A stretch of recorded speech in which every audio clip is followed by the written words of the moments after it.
When the HGs joined folks, they were able to ally up tightly with fellow folks like the Insane Dragons in open territory at Augusta and Fairfield in the East Humboldt Park neighborhood.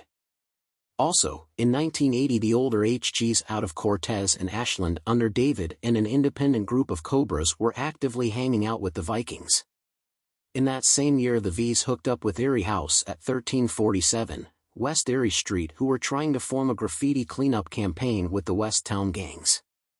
From their puncher and CM, an old-school LD running a section out of the Huron and Ada territories, established a gang truce that would include the AVs, the LDs, La Familia, and the TBs.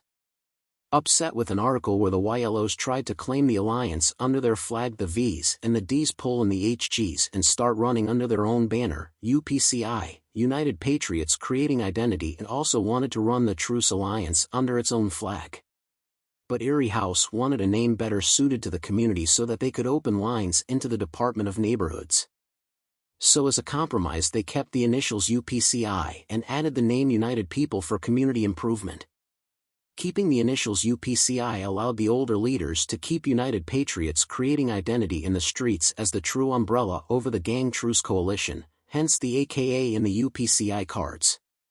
Over the next couple of months the UPCI would also include the Satan Disciples, a young section of HGs out of Bosworth and Blackhawk, a group out of Eckhart Park going under the Neutrals who, although refused to be labeled a gang, could hold their own when they had to, and periodically the involvement of some Cobras and BGDs who were affiliated with the Vikings and LDs. Erie House started dealing directly with CM and Puncher and allowed them meetings in Erie House with the other gangs when needed. The anti-graffiti campaign was successful and led to a celebration event on the Eckhart Park field grounds in Noble Square. But it was the VS who continued to launch other projects for the communities, such as replacing vaulted sidewalks, cleaning vacant lots, coordinating food and clothes drives for the shelters, and helping Peabody School, 1444 W, Augusta, on closed campus for the kids. As a result, the Vikings got mentioned on the nightly news twice and appeared alongside Erie House on a talk show called Common Ground. In the year 1980, the Harrison Gents solidified themselves in the DuPage County area as one of the first DuPage County Chicago-based gangs settling in the suburb of Bensonville. By the end of 1982, Bensonville police and local media became aware of the Harrison Gents in the suburb.